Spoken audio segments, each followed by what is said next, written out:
tema do momento aqui, diabetes gestacional, é um tema frequente, né? Diabetes não revalida, tanto síndrome metabólica, quanto o mau controle da diabetes, quanto diabetes na criança, né? As urgências em diabetes, como por exemplo a cetoacidose diabética, né? Ou episódios de hipoglicemia.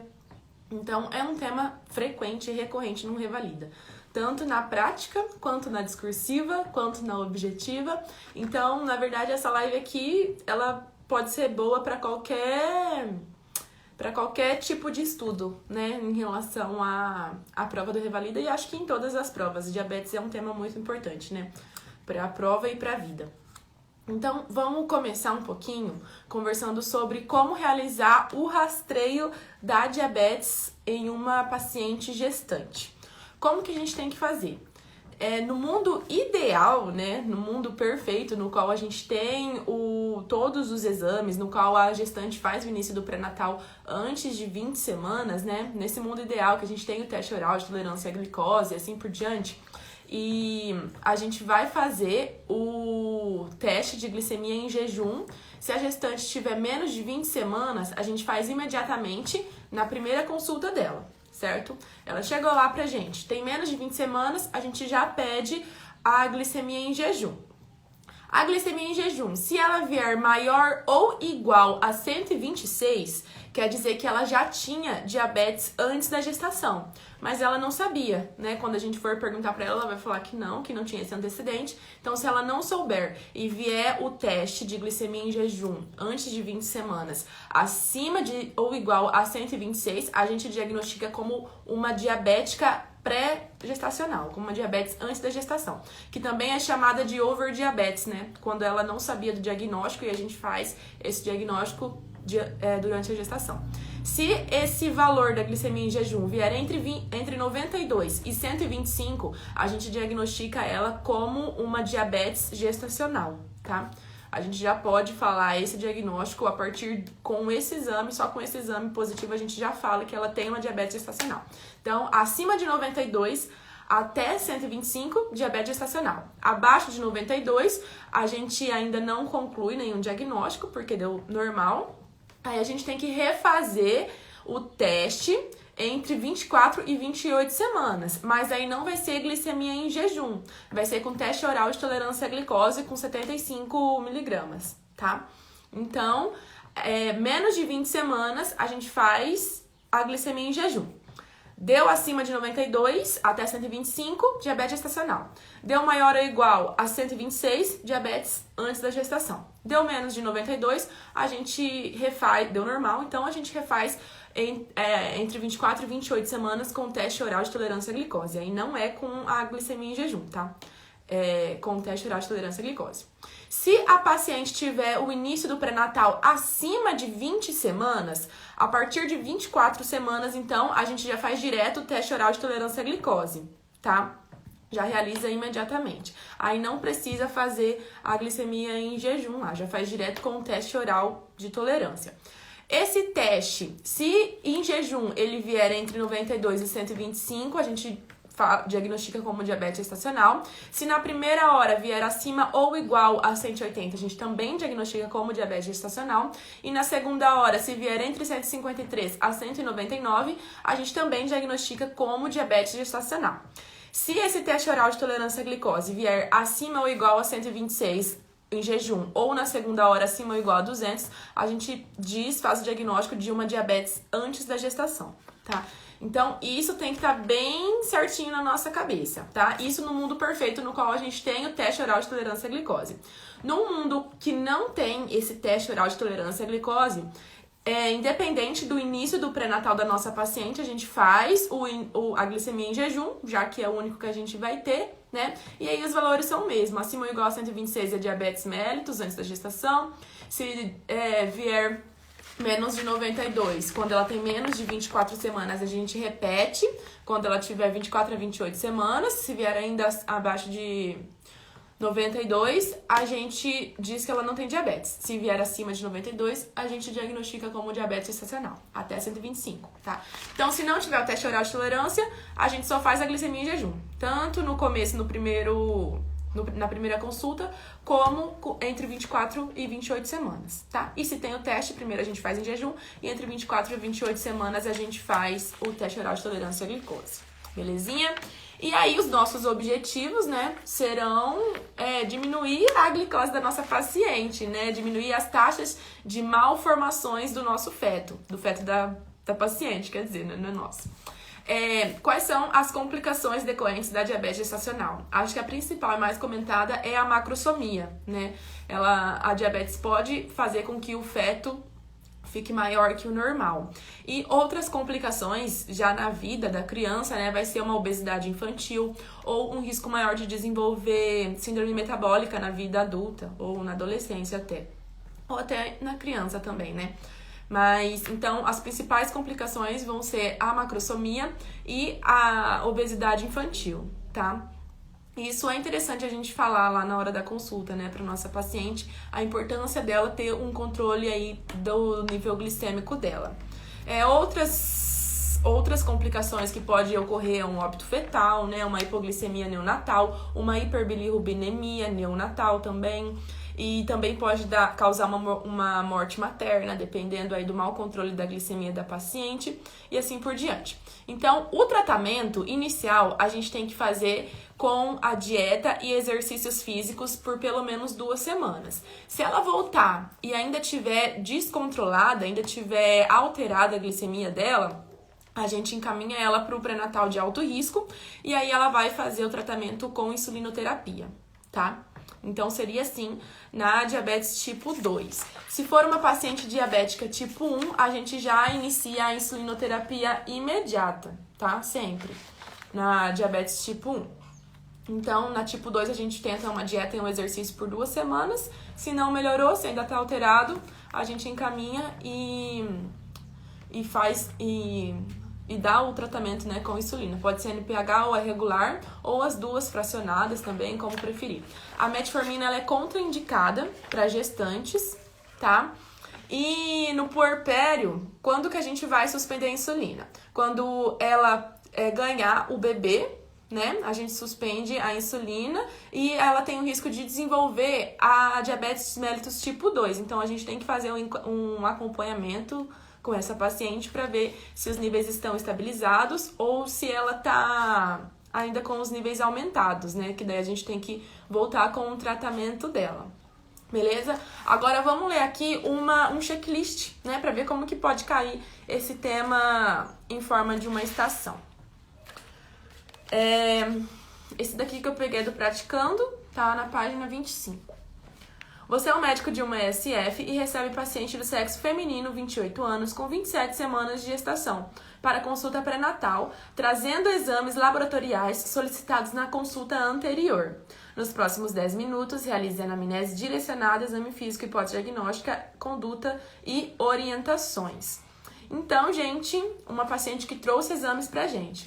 A gente vai iniciar com o acolhimento, normalzinho, se apresentar, perguntar o nome, idade, profissão da paciente e no que eu posso te ajudar. Ela vai falar que trouxe uns exames, que está na consulta pré-natal de rotina, e aí você já pode pedir para olhar os exames dela e já pedir o cartão da gestante também, né? Nunca esqueça de pedir o cartão da gestante. Já pede logo no início, que é para você não correr o risco de esquecer depois. Cartão da gestante, vacina e cartão da criança e até cartão do idoso, já pede no início junto com o acolhimento, depois que ela falar a queixa principal. Se você vê que é uma gestante, já fala, por favor, a senhora trouxe seu cartão da gestante, ou se for uma criança, por favor, você tem o cartão da criança e o cartão de vacinas, né?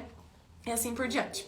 Então, a gente acolheu e já pede os exames. Os exames trazidos pela paciente, a gente vai encontrar um teste oral de tolerância à glicose com 75 gramas em jejum de 93, tá alterado, né? Lembra que acima de 92 a gente já pode diagnosticar como diabetes gestacional. Após 1 hora, 185 e após 2 horas, 140. Então, tá alterado. Aqui, ela não é uma diabética prévia à gestação, porque não deu igual ou acima de 126. Deu entre 92 e 125. Então, o diagnóstico que a gente faz é de diabetes gestacional, tá? E ela tem aqui 27 semanas. Então, entre 24 e 28 semanas é onde faz o teste oral de tolerância à glicose. Lembra? Igual a gente comentou agora há pouco. Então, esse foi o exame que ela trouxe e a gente já pode ver aqui de cara que ela é uma paciente diabética, né, gestacional, que ela tem diabetes gestacional. O exame de urina veio tudo normal, VDRL e HIV negativos, toxoplasmose, IgM negativo, IgG positivo, então ela não tem a doença atual, né, mas ela já teve contato com a toxoplasmose e a tipagem sanguínea AB positivo. Então aqui ela também não tem risco de imunização do RH, né?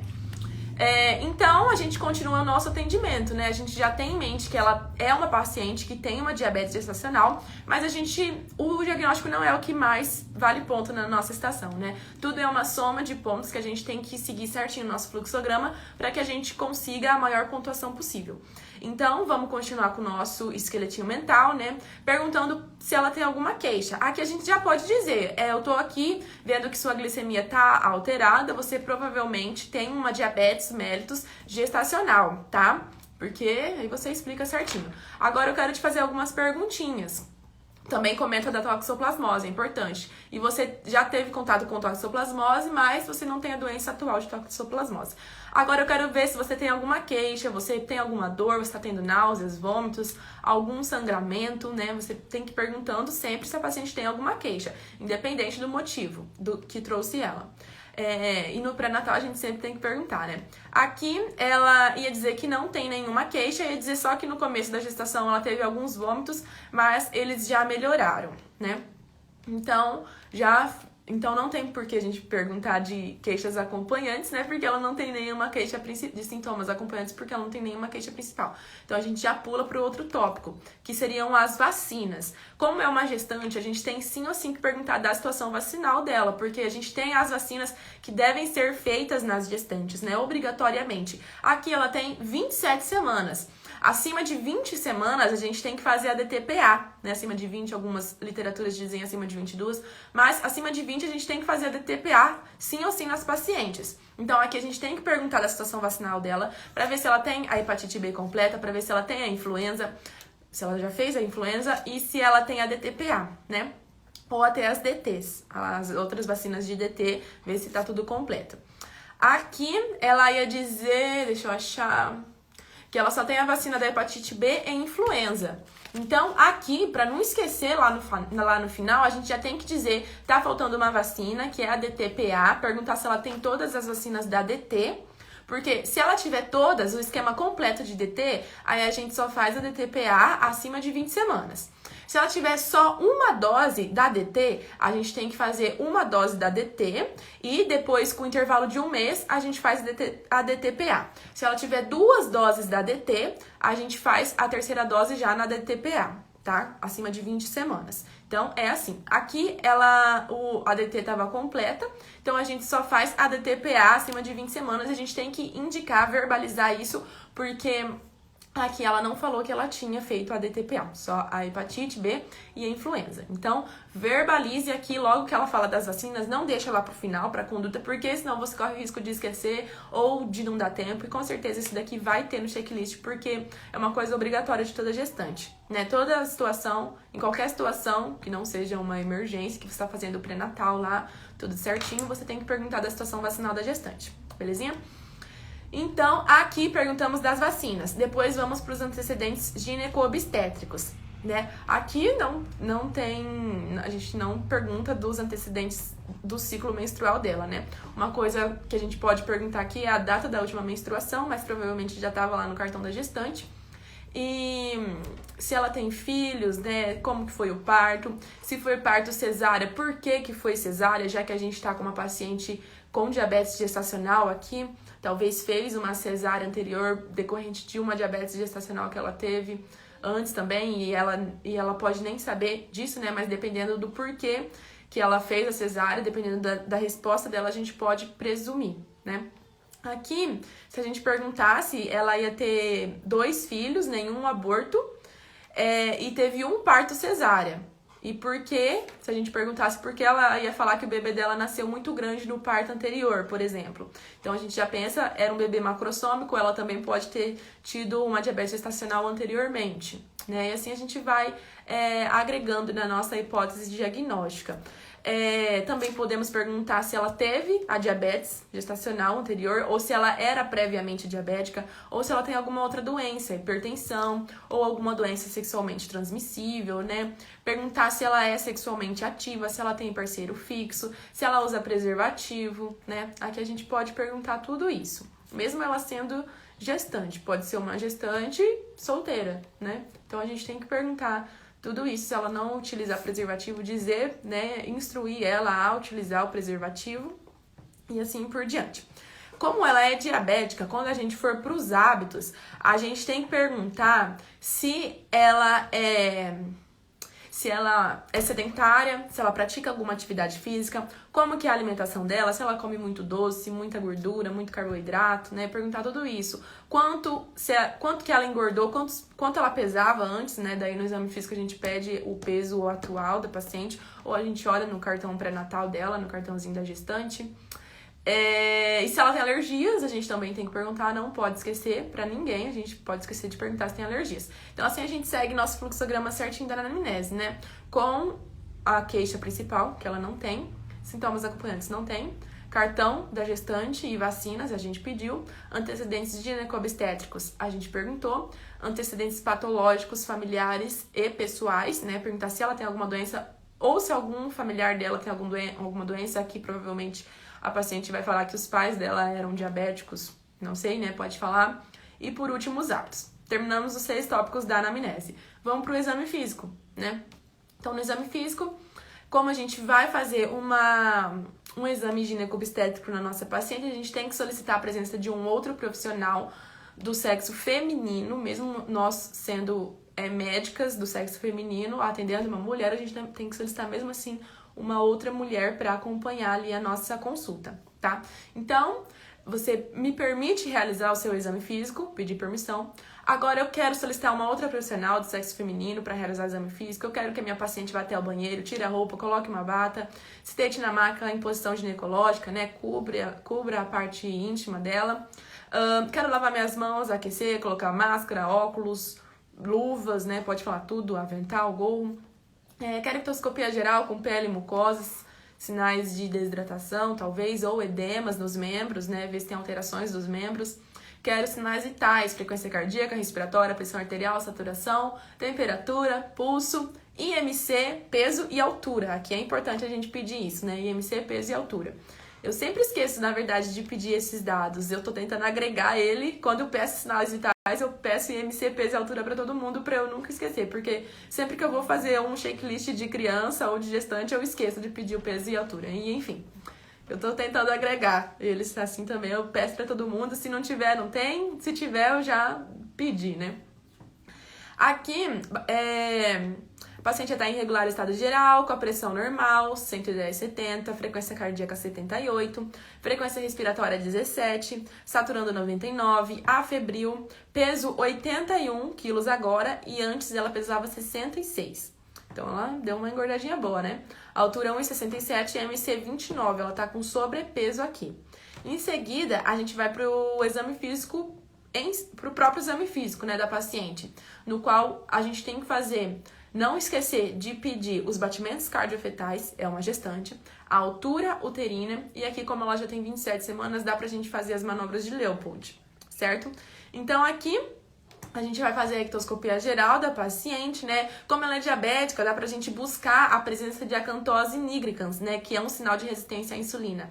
Então, a gente busca, né? Que é aquelas marcas mais escuras, umas manchas mais escuras, geralmente nas áreas de dobras da paciente. Então, se a gente vê isso, reforça ainda mais a nossa hipótese de diabetes. Mas aqui a gente já fechou o diagnóstico, né? Enfim, então na ectoscopia a gente busca os sinais de acantose nigricans, de edemas. A gente pode fazer rapidinho um exame físico cardiopulmonar, né? Com inspeção, palpação, percussão e ausculta cardiopulmonar. O exame físico abdominal com inspeção, auscultação, percussão e palpação. A ausculta sempre em segundo lugar no abdômen. E fazendo as manobras de Leopold, ouvindo os batimentos cardiofetais e medindo a altura uterina. E aqui os resultados que a gente teria era uma paciente com cloasma gravídico em face, pulmonar e cardíaco sem alterações, abdômen com útero gravídico e presença de linha negra, altura uterina de 29, tá aumentada, né? Ela tem 27 semanas e a altura tá de 29, então tá aumentada. Geralmente a altura uterina tem que ser mais ou menos compatível com a idade gestacional. Aqui na palpação, um tônus uterino normal com dinâmica uterina ausente e batimentos cardiofetais 142, tá normal os batimentos. Nas manobras de Leopold, situação longitudinal, dorso à esquerda, apresentação cefálica e não insinuado. Então, terminamos o exame físico dessa região abdominal aqui. Vamos para o exame físico ginecológico, né? Aqui a gente tem que pedir permissão novamente, ligar nosso foco de luz, fazer a inspeção da vulva, né? Ver se tem alguma normalidade, alguma lesão, alguma úlcera, alguma coisa. Depois a gente avisa que vai introduzir o espéculo lá, 45 graus, tudo certinho. Depois horizontaliza, né? Com a abertura na horizontal e abre ele lá dentro. E aqui, deixa eu ver se tem... A gente observa o colo, né? Observa se tem sangramentos ou corrimentos. E aqui tá tudo normal. Colo fechado, sem alterações. E no toque também, sem alterações e sem edemas. Então, a gente terminou o exame físico aqui da nossa paciente.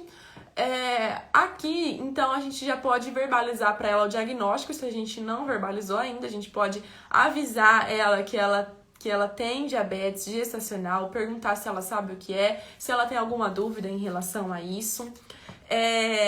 Dizer que ela já teve contato com a toxoplasmose, mas que ela não tem a doença ativa aqui nesse momento. E se a gente não indicou a vacina, tem que indicar agora, né, a DTPA para essa paciente e encaminhar ela para o pré-natal de alto risco, tá? Depois que a gente fizer as 2 semanas de mudança do estilo de vida, né, mudança no estilo de vida com exercícios, com dieta, né, uma alimentação balanceada, bem com bastante nutrientes, né, carnes magras e assim por diante, verduras, frutas, uma alimentação fracionada, uma caminhada, né, um exercício dentro do que essa gestante consegue fazer, lógico, né? Então, a gente vai indicar tudo isso por 2 semanas para essa paciente e aí ela retorna em 2 semanas. Marcar o retorno também. Se ainda tiver alterado, a gente já encaminha ela para o alto risco para ela fazer o tratamento com insulinoterapia. Belezinha? E aqui seria isso, gente. No checklist aqui, seria basicamente isso que eu falei, né? Apresentar-se cordialmente, pedir os exames trazidos, verificar os resultados, avaliar a situação vacinal, indicando que só falta a DTPA, de acordo com os exames, verbaliza diabetes gestacional e imunidade para toxoplasmose, investigou os hábitos de vida, antecedentes patológicos e familiares e obstétricos, solicitou permissão para o exame físico, realiza exame físico geral e obstétrico corretamente, identificando sobrepeso, indica dieta e atividades para o controle da glicemia e vacina DTPA imediatamente, orienta sobre complicações. A gente comentou lá no início sobre as complicações, mas eu não comentei aqui sobre a orientação sobre as complicações, né? Então a gente tem que falar sobre as complicações. Eu acho que a gente não falou, não me lembro. Vou falando aqui igual uma doida, que eu nem sei o que eu falo e o que eu não falo. Então, orientar, né? Que pode dar macrosomia, pode dar polissemia lá na hora, depois do parto, pode dar uma criança com obesidade infantil e assim por diante. Tudo isso a gente tem que verbalizar, orientar para a mãe. E que ela também tem um risco de desenvolver diabetes mellitus tipo 2 depois da gestação, né? Ela tem esse risco aumentado. Agenda reavaliação em 2 semanas, informando que se a glicemia não for controlada, irá encaminhá-la ao pré-natal de alto risco. E assim fechou, galera. Diabetes gestacional aqui. Terminamos essa estação. Eu acho que eu falei tudo sobre esse tema. Tudo de mais importante, né? Porque se a gente for falar tudo sobre esse tema, a gente vai o dia inteiro aqui falando só de diabetes, né? Então aqui a gente fala os principais tópicos, né? Os mais relevantes pra gente tentar mentalizar aí, levar para uma possível estação que pode cair. Então, acho que seriam esses os principais tópicos, né? Sempre ter bem sedimentadinho, bem gravadinho o seu esqueletinho, que daí não tem erro não, tá? E nunca esquecer de pedir o cartão da gestante, nunca. E as vacinas também, tá? Então, fechou, gente. Espero que tenha sido útil aí. Vou deixar postado essa daqui depois. E até a próxima. Estaremos aqui de volta com mais uma estação provável para o Revalida. E a saga continua até dia 18 e 19. Tchau, fiquem com Deus. Até depois.